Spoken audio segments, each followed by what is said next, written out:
paz do Senhor Jesus. Podem se assentar. Vamos fazer uma oração agora por essa segunda parte do culto. Amém? Que você curva a sua cabeça agora. Que você ligue seu pensamento no trono da graça. Que você aguce os seus ouvidos. Que você concentre a sua atenção. Nós estamos em um dos períodos onde a humanidade está tendo mais dificuldade de concentração. Esses dias eu estava falando em um evento, e não era um evento de igreja, e eu fui dar uma palestra e a plateia muito dispersa, e no final minha irmã ligou, como é que foi? Eu falei, nossa, a plateia muito dispersa, as pessoas muito dispersas. E ela falou, Dayana, é a nossa geração. A geração das redes sociais que estão aí com sua mente bombardeada, mas que você aguce, amém? A sua atenção para aquilo que o Senhor quer falar com você. Antes, quando eu iria ministrar, eu ficava muito preocupada. Obrigada, abençoada.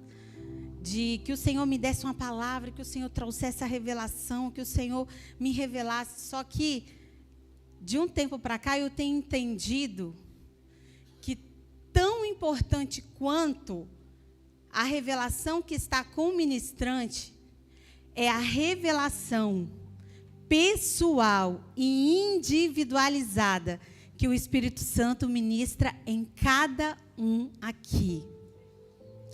E que você dê ouvido, sabe, a esse Espírito que está aí com você.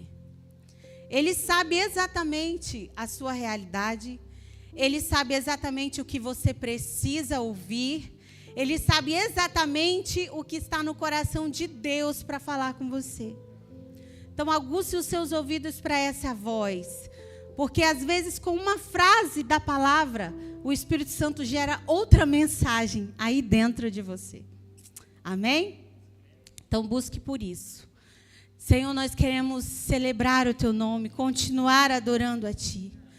Deus, e apresentar esta palavra, apresentar a cada um de nós. E pedir que o Teu Espírito Santo fique à vontade neste lugar.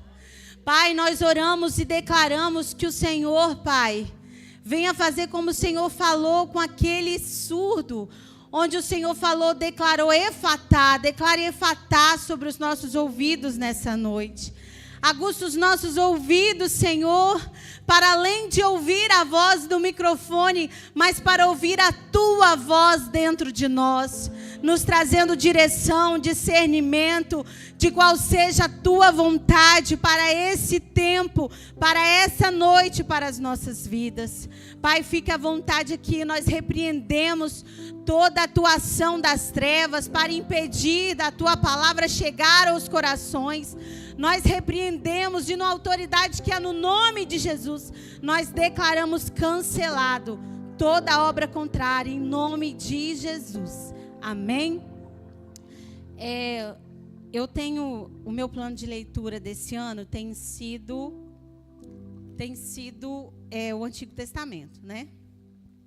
E quando eu estava na parte de Reis, na parte de Samuel, ali na história de Saul e Davi, 1 Samuel foca na história de Samuel e na história de Saul. E 2 Samuel foca na história de Davi. E enquanto eu estava lendo sobre isso, meditando nos meus devocionais, o Senhor, foi um período que Deus falou muito, muito comigo em cima de Saul e Davi. 2 panoramas, 2 retratos, que suas histórias ficaram registradas em sequência, com um grande propósito, porque há lições profundas nessas 2 histórias. São 2 retratos, são 2 panoramas, são 2 identidades. E quando eu estava orando, o Senhor falou comigo, né, que era para me compartilhar essa palavra. Amém? E o tema dela é esse, o retrato da identidade de Saul e de Davi. Amém? Pode passar.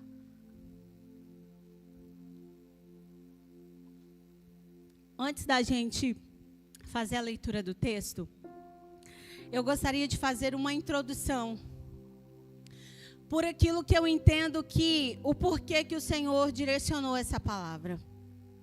E eu falei, meu Deus, a última vez que eu preguei, eu falei de identidade, vou falar de novo, e o Senhor continuou confirmando isso no meu coração. Irmãos, eu botei esse dado aí, que ele é muito interessante. Foi feita essa pesquisa e eles descobriram, por meio dessa estatística, de que de 100% da igreja, dos cristãos, apenas 5% desses 100, apenas 5, possuem ou ainda vão possuir alguma função, atuar em uma função eclesiástica da igreja, de liderança da igreja. 95%, o restante, né, de 95%, eles não vão ter uma atuação imediata dentro da igreja. Ah, Daiane, então esse restante de 95%, Deus não tem propósito para eles? Se eu não prego no altar, se eu não canto no altar, se eu não tenho um título e uma função pastoral, então Deus não tem propósito na minha vida? Então eu nasci sem um propósito? Não. Nós já falamos aqui que todos nós fomos chamados, né? Salmo 139 diz que Deus estabeleceu um plano quando nós ainda estávamos no ventre de nossa mãe. Ainda que você tenha sido fruto de um estupro, de uma relação sexual ilícita, a vida, ela vem de Deus. As circunstâncias não podem ter sido segundo a vontade de Deus, mas a vida vem de Deus. E toda vida nós cremos vem com um propósito. Então, se eu não fui chamado, se eu não estou operando, então eu tô tomando água de coco na rede, na sombra e água fresca. Eu posso me despreocupar, porque eu acho que Deus não tem propósito na minha vida. Não, mentira. Esses 95%, eles não podem ter uma atuação aqui dentro das quatro paredes. Mas eles têm uma atuação nas áreas de influência da sociedade.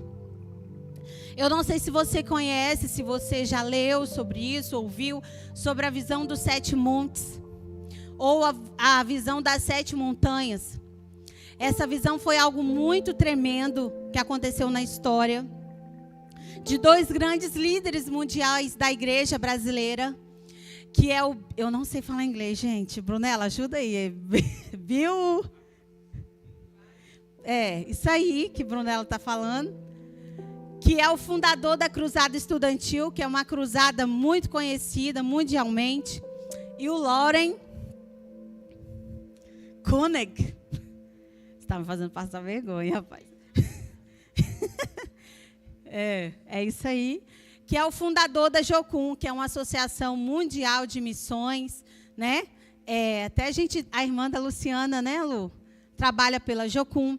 E esses 2 líderes, eles se encontraram em 1975, no almoço. Eles foram almoçar juntos. E quando eles sentaram na mesa, Deus tinha dado um recado para cada um passar para o outro. Quando eles chegaram na mesa, Deus tinha dado a mesma visão para os 2 em lugares diferentes onde eles moravam, que era a visão dos 7 montes. Qual é essa visão, Daiana?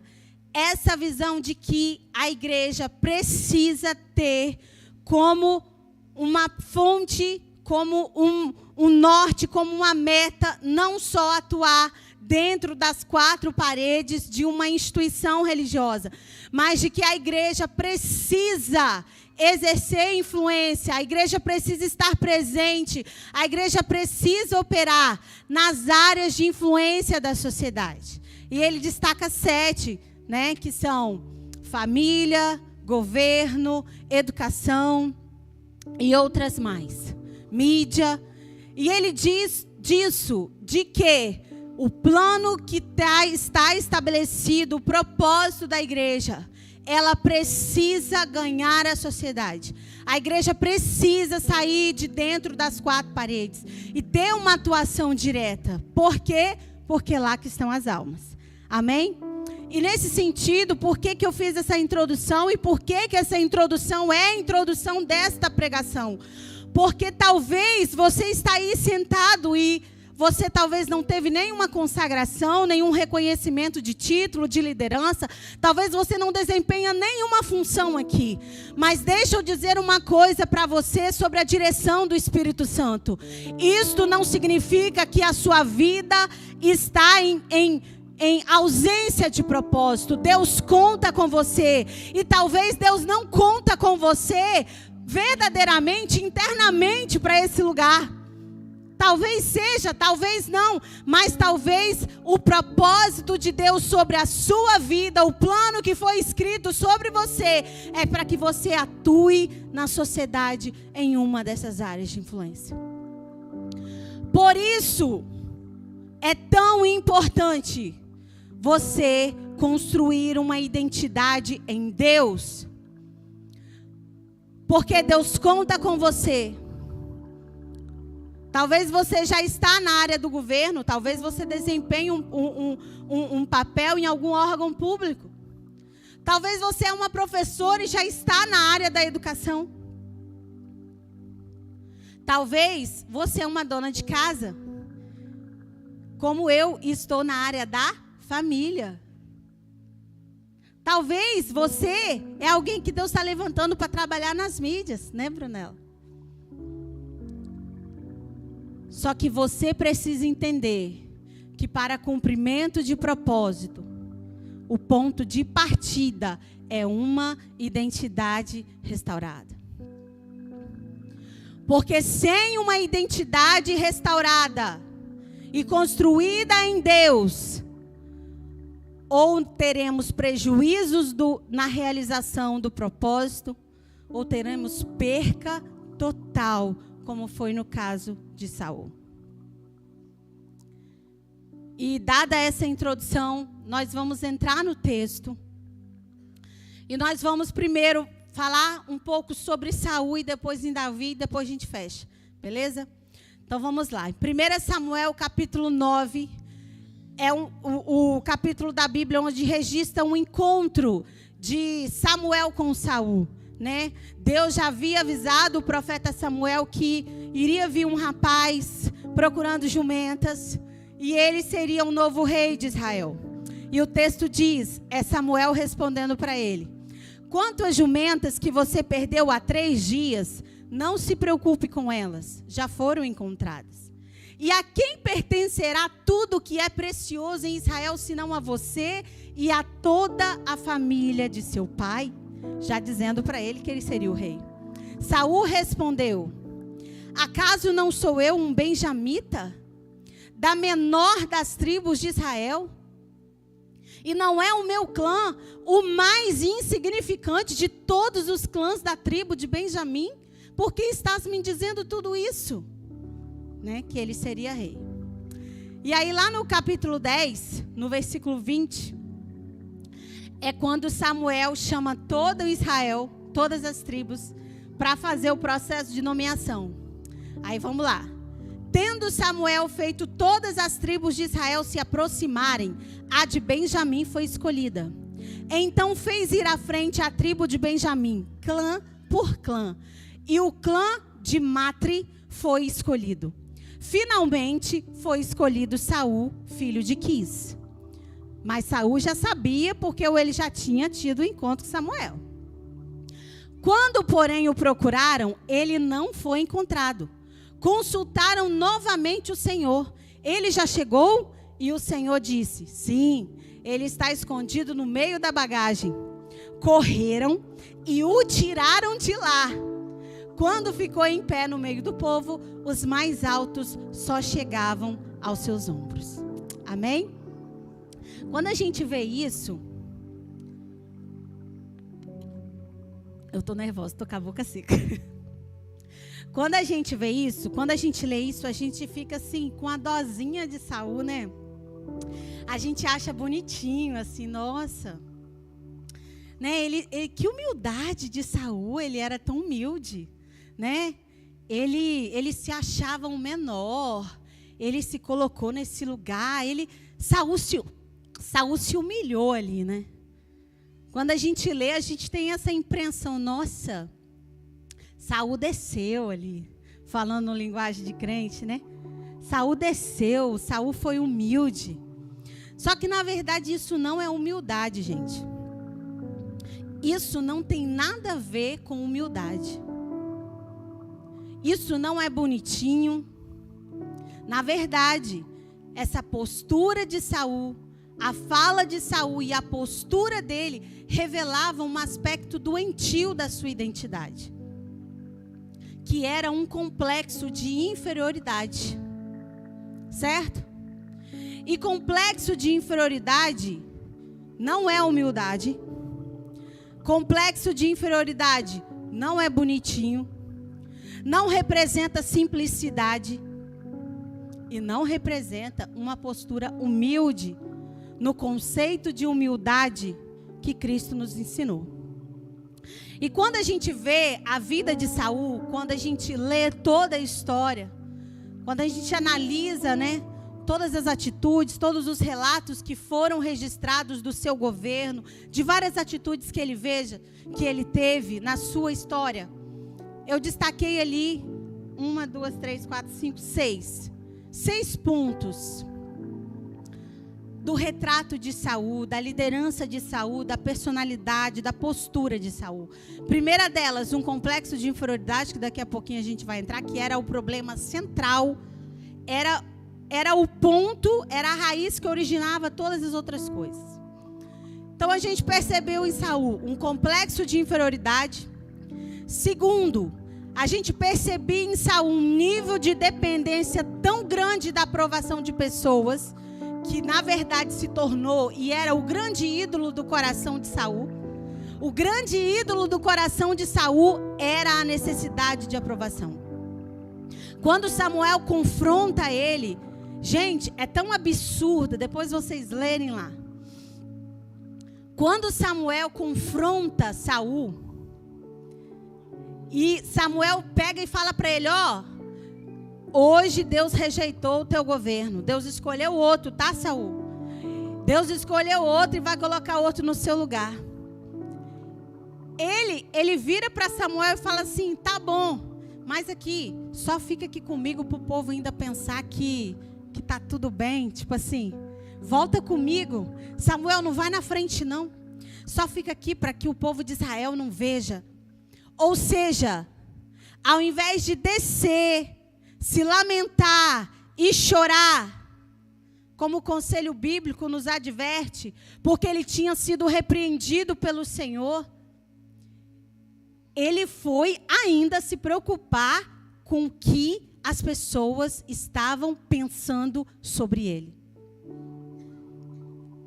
Olha o nível da idolatria que havia no coração de Saul com uma aprovação de pessoas.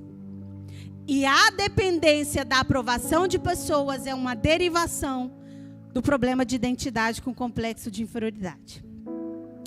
Terceiro, Saul não nutria relacionamento pessoal com Deus.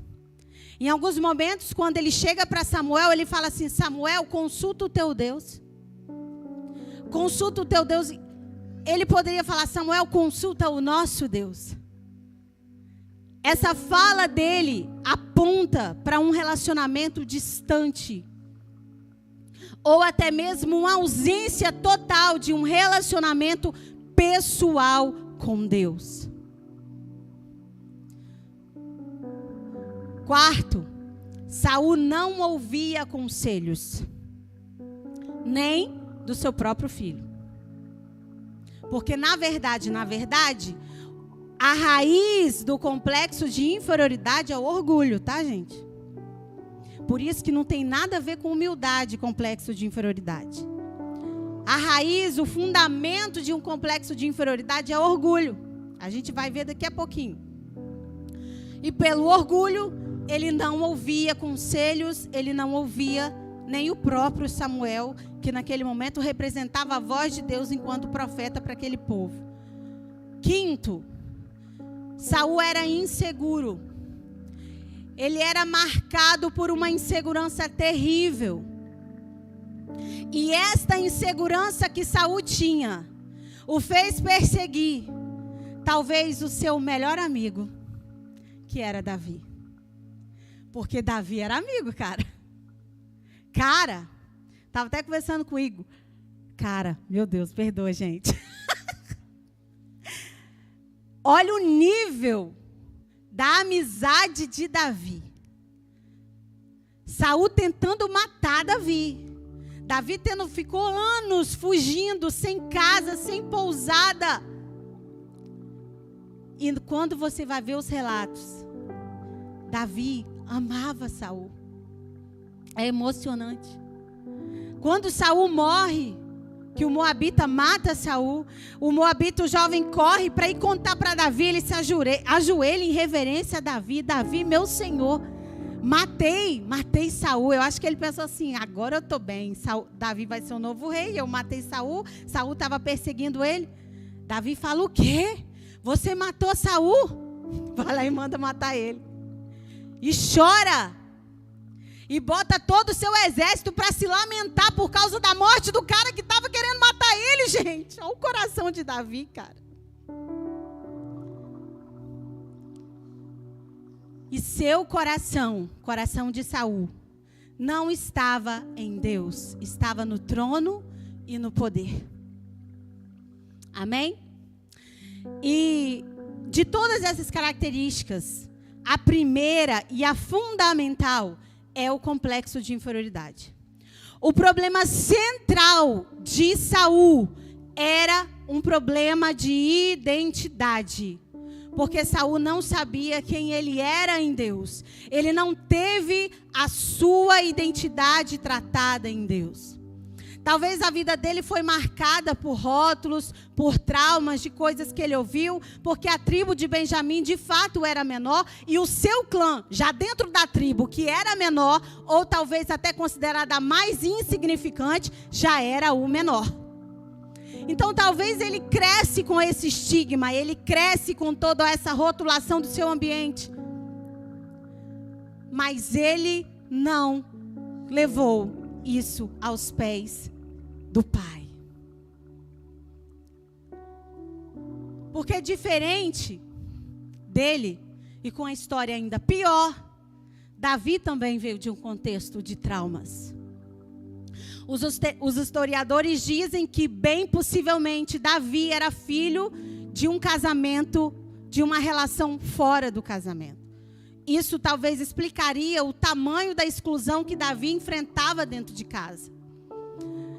Davi, ele cuidava de ovelhas e ele ainda cuidava das ovelhas malhadas, que não era a mesma coisa. Cuidar de ovelhas malhadas era um lugar muito mais insignificante naquela cultura. Mas com tudo isso, Davi teve uma história diferente, ele reconstruiu a sua identidade em Deus. Mas voltando, pode passar, por favor, para o complexo de inferioridade? Pode passar mais um. Como eu já falei, e que isso fique bem marcado para nós, inferioridade não é humildade. Certo, gente? Repita isso aí para você acordar e você gravar. Inferioridade não é humildade. Na verdade, não precisa repetir agora. Na verdade, a inferioridade é igual à superioridade. Por que que é igual? Elas têm a mesma raiz. Qual raiz, Dayana? Orgulho. Na verdade, se você for pegar aqui uma corda, vou pegar esse microfone aqui. Isso aqui é o orgulho, certo? Isso aqui é o orgulho.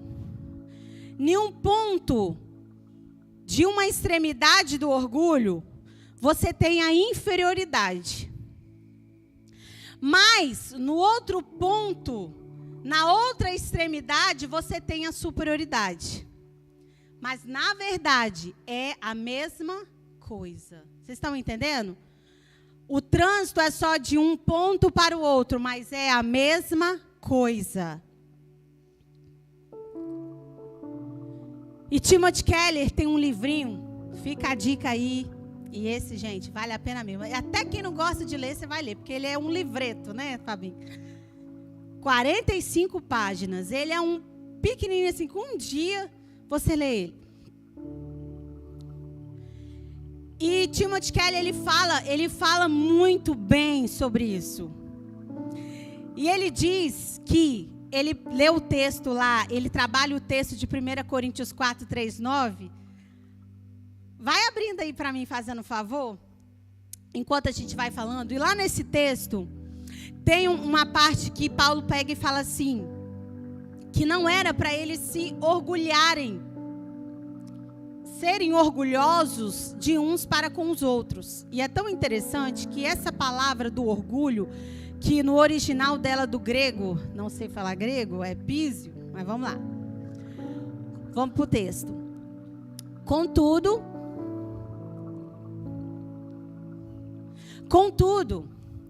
pouco me preocupa ser julgado por vocês. É Paulo falando, tá, para os coríntios, que Paulo não cortava, ele era colérico. Ele não dava meia volta. Ser julgado por vocês ou por qualquer tribunal humano. De fato, nem eu julgo a mim mesmo. Pode passar. Porque a minha consciência em nada me acusa, mas nem por isso sou inocente. O Senhor é quem me julga. Portanto, não julguem nada antes do tempo. Esperem até que o Senhor venha. Ele trará à luz o que está oculto nas trevas e manifestará as intenções de cada coração. Então, cada um receberá de Deus a sua recompensa. Timothy Keller, então, ele trabalha esse texto para ele falar sobre o orgulho, sobre o ego. E falando sobre o ego, ele destaca a inferioridade e a superioridade como elementos de uma mesma raiz, orgulho. E essa palavra písio é tão interessante que essa palavra pisio, ou písio, não sei, no original, esse termo estava dizendo de algo inflado. A primeira tradução que vem dela é soprar. Olha que coisa interessante. Soprar. E o ego, gente, ele é exatamente assim. O nosso ego, não tem? O nosso eu, ele é exatamente assim. Ou ele está super inflado, que é o quê? Cheio. Super inflado, cheio. Ou ele está vazio, desinflado. Mas continua sendo ego. Olha que coisa fantástica. Continua sendo orgulho. Com o ego em uma extremidade, na extremidade do desinflado, do murcho, do vazio, é quando ele está dolorido, não tem? É quando o ego está doendo. Poxa, ninguém me chamou. Poxa, ninguém me viu. Poxa, ninguém falou comigo. Poxa, Fabinho fez um churrasco lá com picanha, não chamou nós. Não chamou a gente. Ou quando ele está na outra extremidade, ele está soprado, ele está inflado, ele está cheio. Naquele dia que você está assim, como é que é? Amostradinho, né? Mas tudo é ego. Tudo é orgulho. Vocês estão percebendo? Então, a inferioridade de Saul, antes dele assumir um lugar de posição, parecia bonitinho, parecia humildade, mas era um orgulho que estava escondido, estava na extremidade do murcho, do desinflado, do vazio. Mas quando ele assume uma posição de liderança, o ego foi para outra extremidade, inflou. Inflou para um nível tão grande que Saul chegou a fazer um monumento em Israel, em sua própria honra. Quando Samuel foi procurar ele, chegou para os soldados e falou: uai, cadê Saul? Os soldados falaram: foi para o Carmelo fazer um monumento em sua própria honra. Ou seja, de uma inferioridade do jovem que se esconde na bagagem, E eu tenho uma irmã que era assim, quando chegava a visita lá em casa, que nós era criança, minha irmã escondia embaixo da cama, de tanta vergonha que ela tinha. Estava escondido lá na bagagem, que dava até dó daquele menino.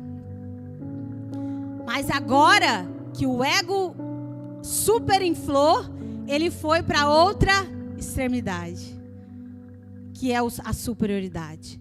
A ponto de construir um monumento em sua própria honra, a ponto de não ser mais dependente de Deus, a ponto de não ouvir mais pessoas, a ponto de eliminar, colocar na geladeira quem ameaçava a sua posição de liderança.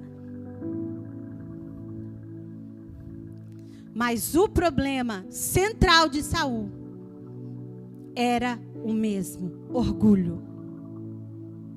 E o âmago do orgulho, C.S. Lewis fala que o âmago do orgulho é a competitividade.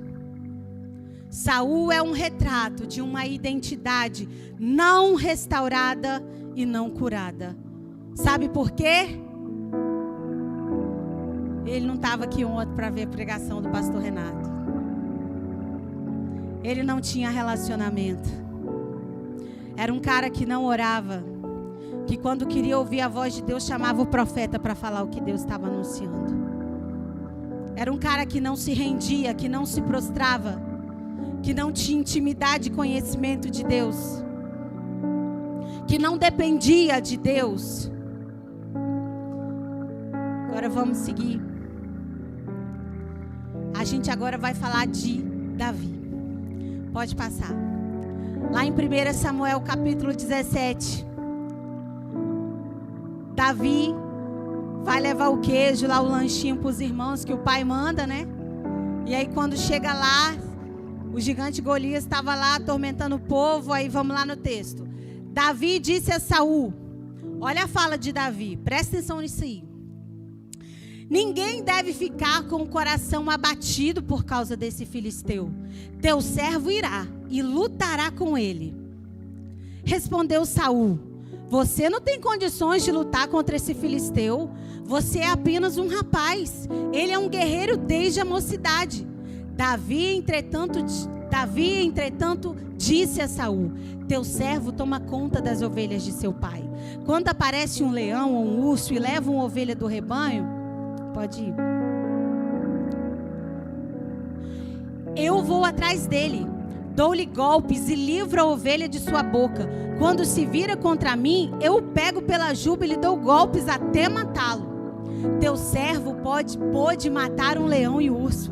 Esse filisteu incircunciso será como um deles, pois desafiou os exércitos do Deus vivo. O Senhor que me livrou das garras do leão e das garras do urso, me livrará das mãos desse filisteu.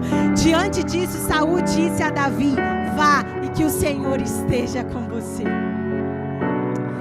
Se a gente pega esses dois relatos, não conhecendo a história a fundo deles, quem você iria pensar que é mais humilde e mais legal? Sinceramente falando. Saul. Davi chega chegando. Davi chega sem medo. Davi chega ousado, como diz o baiano. Davi chega sabendo quem ele era e do que ele era capaz na força e no poder de Deus. Davi chega totalmente consciente e convicto da sua identidade. Quando a gente olha isso, a gente pode pensar que ele não estava sendo humilde. Mas na verdade, nós estamos falando de alguém que teve a sua identidade curada em Deus. E como eu falei, não significa que é porque Saul foi um coitadinho e Davi foi filhinho de papai, porque essa não é a história. Pelo contexto, creio eu que Saul teve muito mais regalias do que o próprio Davi. Portanto, que o pai de Saul apoia.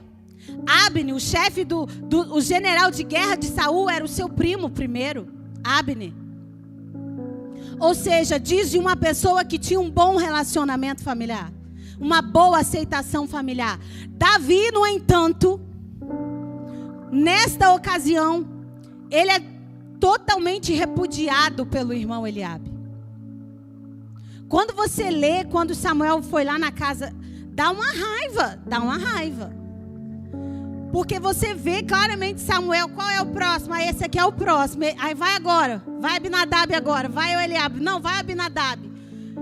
A ponto de Samuel falar, uai, não estou entendendo, acabou os mancebos? Porque Deus está falando que não é. Aí ele, sim, tem um lá no campo, cuidando das malhadas. Ele nem convidado para o jantar ele foi. O pai nem cogitou em apresentar ele como um filho para aquele profeta. Tem noção do nível da exclusão, da rejeição familiar que Davi passou? Às vezes a gente lê algumas coisas, a gente não para entender o contexto. Cara, o nível de rejeição que Davi viveu na família foi extremo. A ponto dele ser um cara muito mais doente do que Saul. Emocionalmente falando. Só que é Davi, diferente de Saul, lá no campo, rejeitado pelo pai, rejeitado pelo irmão, ele descobriu, ele viu alguém mais belo, como o período de louvor cantou aqui. Ele conheceu o pai. A ponto dele falar no Salmo 23, o Senhor é o meu pastor, de nada eu tenho falta. Eu não tenho falta do amor da minha família, eu não tenho falta de estar no banquete, de sentar à mesa. Eu não tenho falta porque o Senhor é o meu pastor. E ele, por causa desse relacionamento, ele teve a sua identidade curada. Essa fala não representava orgulho, porque em nenhum momento ele disse que ele iria vencer na sua força. Mas essa fala reconhece a força do seu Deus, no qual ele estava abrigado, refugiado, como tantos salmos diz de Davi. O meu refúgio é o Senhor. A minha rocha é o Senhor. A gente não para pensar nos conceitos. A gente tem que ser um pouco mais filosófico para a gente prestar atenção no que a gente está falando, nos conceitos das palavras, sabe? Timothy Keller diz que tudo aquilo que você tem como refúgio é um ídolo. Tudo aquilo em que o seu coração se refugia naquilo é um ídolo. Seja comida, seja droga, seja o relacionamento amoroso, seja os filhos, seja o poder, seja a sensação de realização. Tem muita gente que tem esse ídolo, precisa estar fazendo alguma coisa, se realizando em alguma coisa. Aquilo ali é o que a move. Coisas boas, coisas lícitas, mas que se a gente não tomar cuidado, toma um lugar, se torna um ídolo. E é tão lindo porque Salmos, esse era os termos mais usados por Davi. O Senhor é o meu refúgio. O Senhor é a rocha da minha salvação. Não temerei mal algum, porque Tu estás comigo. A Tua vara e o Teu cajado me consolam. Preparas uma mesa para mim diante dos meus inimigos.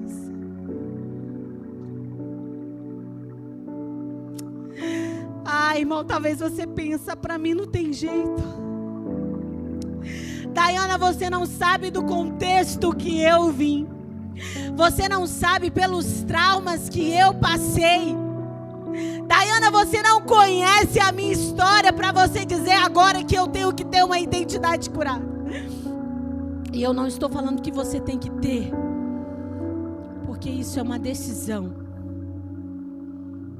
Mas eu estou dizendo para você, e a Bíblia nos diz, que esse carinha aí, que vivenciou esse contexto, ele teve uma identidade curada. Pode passar, por favor. E quando a gente olha a história de Davi, quando a gente conhece os feitos de Davi, Davi não era marcado por um complexo de inferioridade. Ao contrário, ele era ousado. Ele era corajoso. Ele sabia quem era e do que era capaz em Deus. Não por um orgulho, não na força do seu braço. Davi não era dependente da aprovação alheia, mas de Deus. Gente, quando você vai para a história, tem tantos momentos de pressão. Naquele episódio mesmo de Ciclave. Caraca, os homens estavam querendo matar ali Davi. O exército inimigo foram lá e pegaram as mulheres e os filhos. Você acha que Davi cedeu à pressão? Você acha que Davi se curvou diante da pressão dos homens que estavam querendo matar ele? Davi foi perguntar a Deus o que Deus queria que ele fizesse. É para eu ir ou é para eu ficar? Davi em nenhum momento da sua história era movido pela vontade e pela aprovação das pessoas. Nenhum momento.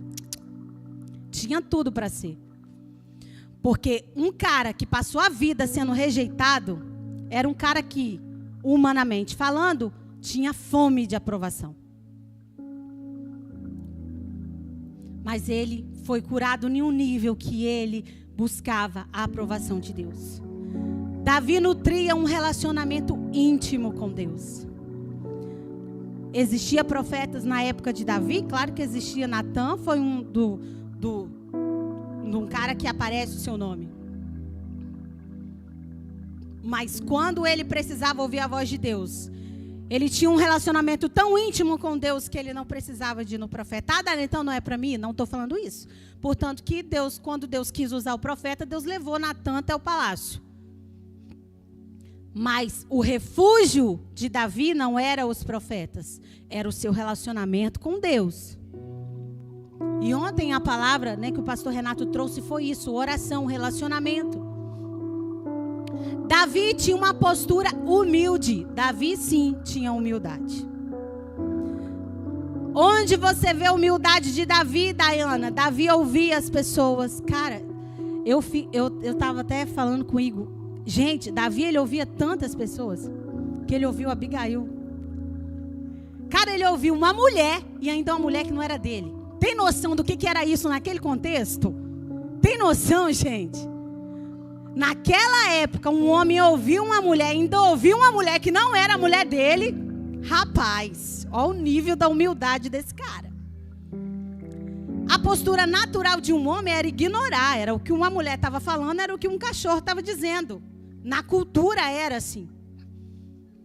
E ele ouviu Abigail. Ele deixou de fazer uma coisa que ele ia fazer porque ele ouviu uma mulher. Claro que não foi qualquer mulher, né? O nível de sabedoria daquela mulher era tremendo. Depois ela foi até a esposa dele, que ele não foi besta nem nada, quando teve a chance. Mas ele ouviu uma mulher. Ele ouvia pessoas. Ele ouvia os seus conselheiros. Ele reconhecia os seus erros. Gente, teve um dia, tem hora que eu estou lendo a Bíblia lá que eu fico assim, não, para. Não acredito que eu estou lendo isso aqui. Eu sou empolgada, né? Gente, tem uma parte, quando Saul está fugindo de Absalão. Aí Saul estava fugindo, aí vem um cara lá da família de Saul e começa a xingar Davi. E Davi passando, mais o exército dele, e o cara começou a xingar e amaldiçoar Davi. Os caras falaram, vamos matar ele agora. Davi falou, não vai matar não. Ele está certo. Se ele está falando isso aí de mim, é porque Deus está permitindo que ele fale, então deixa ele falar. Eu falei, não estou acreditando que eu estou lendo isso. Um rei, tem noção. Ele reconhecia os seus erros, ele era imparcial e justo até com ele mesmo. Quando Natan for lá, a síndrome de Adão, né, mulheres? A síndrome de Adão que está aí nos homens Era claro, era assim, para ele soltar mesmo de Adão. Mas também, né? Foi tomar banho lá, nua, lá, perto da janela, né, do terraço do meu palácio. Não, eu pequei. Somente eu pequei. Em nenhum momento ele atrela nenhuma culpa a Betseba.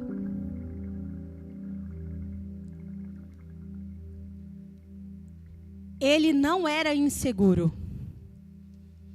Isso aqui foi uma das coisas também que mais mexeu comigo, gente. No capítulo 23, eu não vou ler agora, não precisa colocar, mas se você quiser registrar, você lê em casa. Em 2 Samuel, no capítulo 23, o autor deu quase um capítulo inteiro para falar, sabe de quem? Dos guerreiros de Davi. E presta atenção nisso aqui. Davi, até hoje, é considerado o maior rei da história de Israel.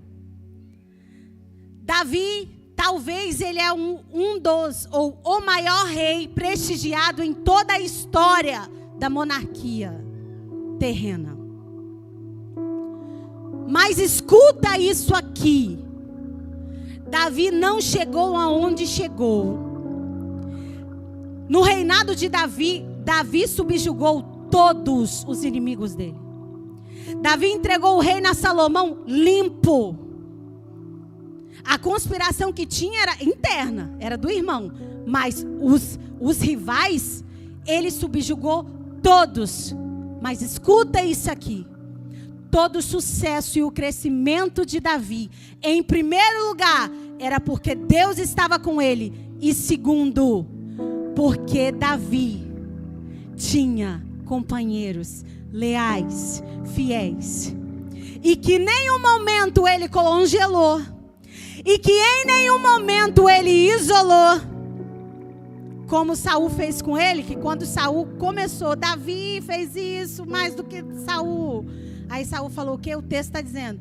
E Saul se distanciou de Davi e botou ele, para comandar uma tropa para guerrear bem longe.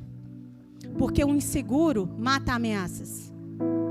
Ou ele congela, ou ele paralisa ameaças. Davi não. O chefe, o general de guerra de Davi era Joabe. Um cara leal. Mas um cara que em 2 momentos fez o que Davi não queria que ele fizesse.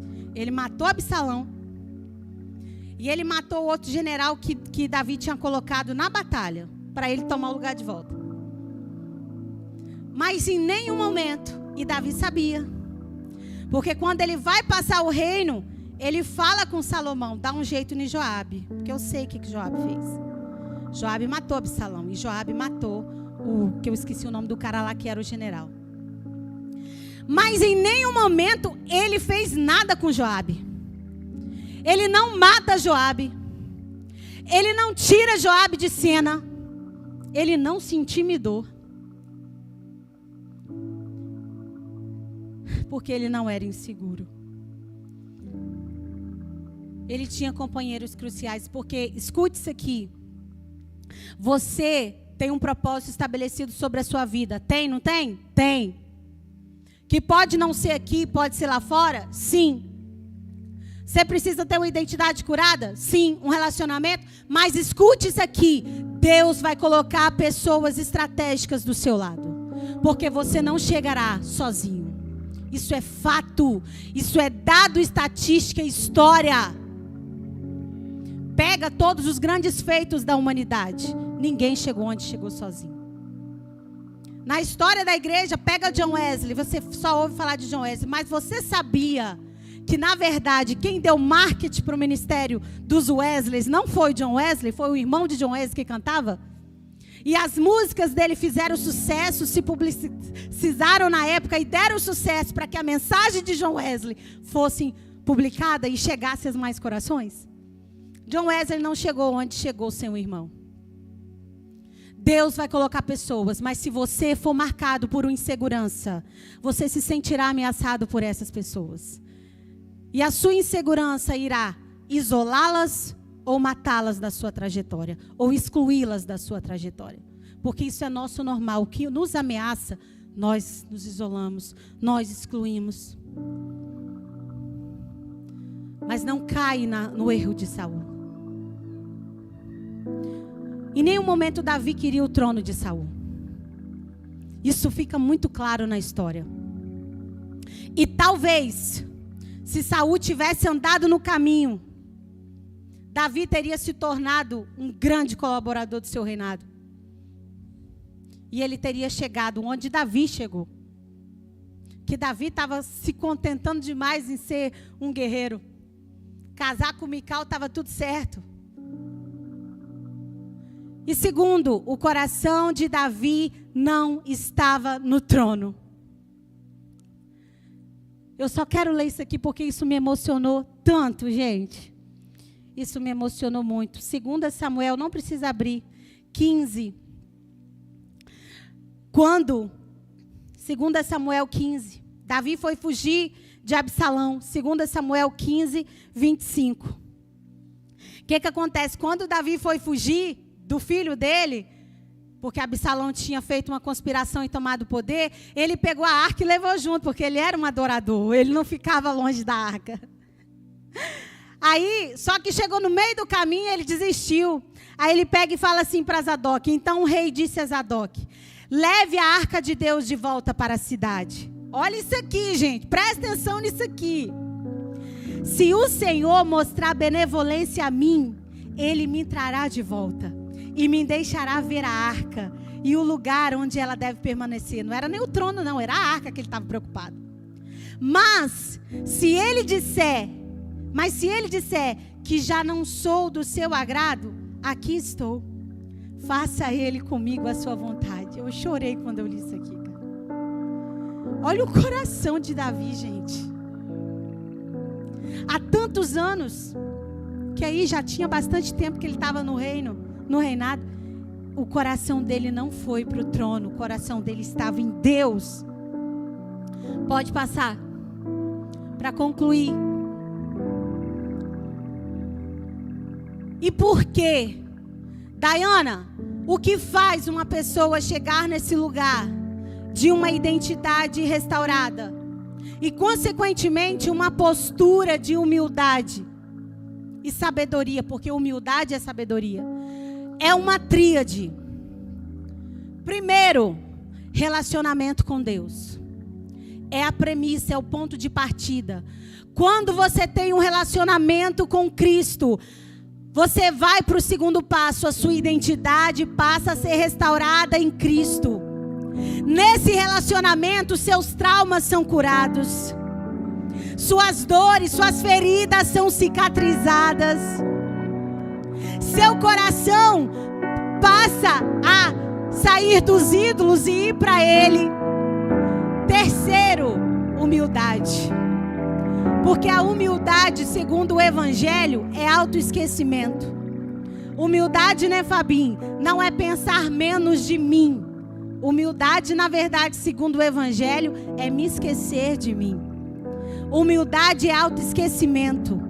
Não é eu variar do ego inflado para o ego vazio, dolorido. Ah, tadinho de mim. Não, não é isso não.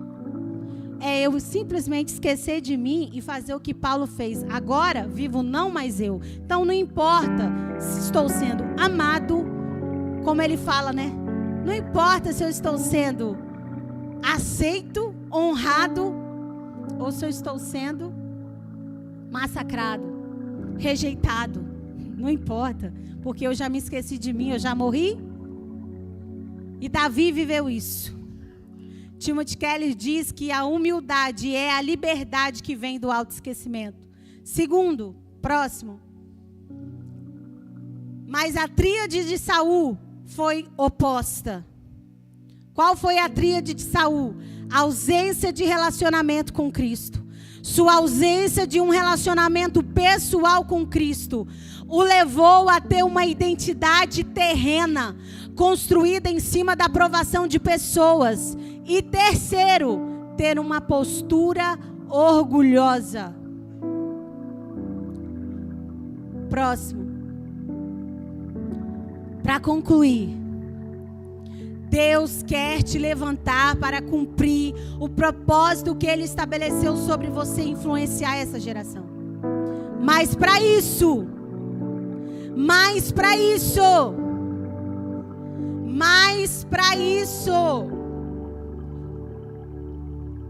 nós precisamos ter uma identidade curada e restaurada em Cristo, a exemplo de Davi. Senão nós colocamos tudo para perder.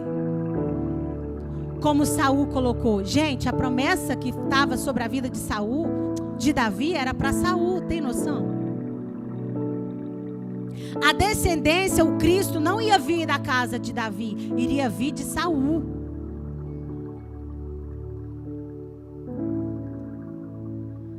Cristo, como Davi, construiu sua identidade fundamentada no Pai, por meio de um relacionamento.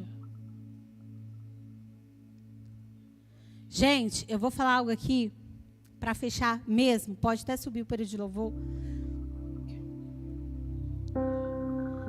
A gente não pode afirmar isso, porque quando a gente está passando por um movimento na história, ninguém tem condições de afirmar, é isso, porque só as gerações futuras, nossos netos, nossa descendência, se Jesus não voltar, vai poder atestar se de fato está acontecendo isso. Mas vários estudiosos, leitores bíblicos, historiadores, estão falando que, bem possivelmente, nós estamos vivendo uma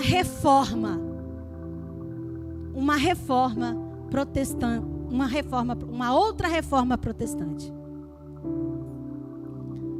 Primeiro, porque está acontecendo na nossa geração o que aconteceu na reforma protestante, que foi uma revolução da informação. Quando Lutero imprimiu a Bíblia, isso tudo aconteceu no mesmo momento que foi criado no mundo a imprensa, a máquina de imprimir. É isso mesmo, imprimir, né? Então, com a impressão, se teve uma revolução da informação.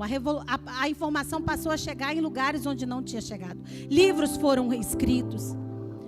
E hoje nós estamos vivenciando outra revolução da informação.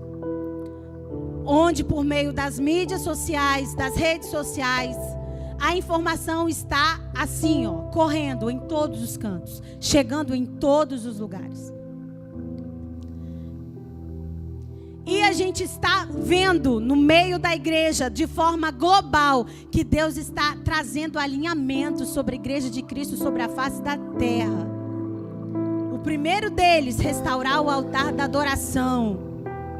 Restaurar o tabernáculo de Davi, porque a teologia da prosperidade colocou Mamon para ser adorado. A teologia da prosperidade ergueu o monumento de Mamon no meio da igreja e disse: venham que você vai ter casa própria. Venham que você vai prosperar, vai subir de carreira, vai ser promovido. Venham que você vai ter suas bênçãos realizadas, seus desejos. É o gênio da lâmpada. Deus está alinhando o coração da igreja de forma global. Isso não é privilégio de nenhuma denominação. A informação está chegando em todo lugar. Como eu falei, nós não podemos atestar e confirmar, porque nós estamos no meio do furacão. Mas as gerações posteriores, se Jesus não voltar, vai ter registro nos livros. Que na nossa década algo aconteceu e nós estamos aqui. Mas para fechar, Dayana, se é uma revolução mesmo, se não é, se é uma reforma ou não é, Deus está fazendo algo na nossa geração. Gente, de canto a canto, Deus está alinhando os corações. Deus está restaurando a essência do evangelho, da adoração, do ide. E você tem uma decisão: você vai ficar de fora? Você vai ficar na margem?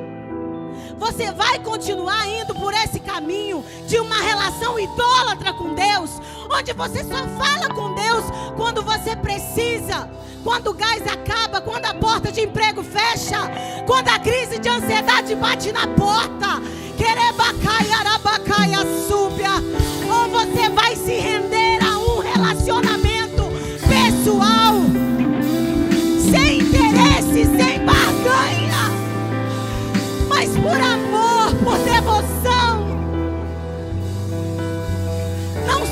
centrado em você, mas centrado nele.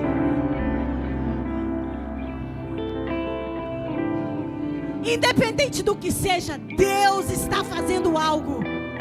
Deus está fazendo algo na nossa geração. Deus está virando mesas, irmãos, e isso é fato. Explosão, explosão de manchetes, de escândalos estão vindo à tona. Deus está limpando a eira. Deus está fazendo algo. Deus está limpando a igreja. Deus está podando a igreja. Se decida. Ai, se decida. Não espere. Do fundo do meu coração eu sinto o Espírito Santo gritar aqui. Não espere. Não espere ser tarde demais. Não espere.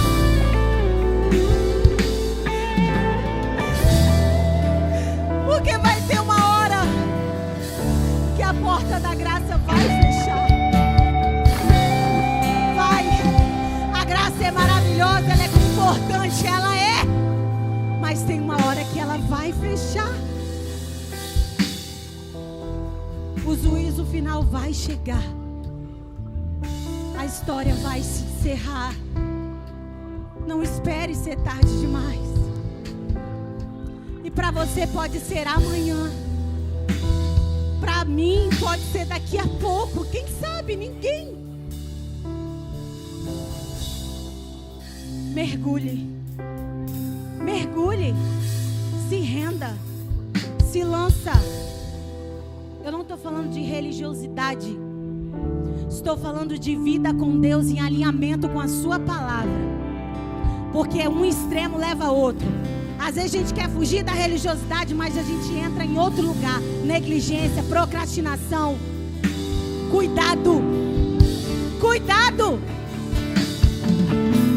Estou falando de vida com Deus. Estou falando de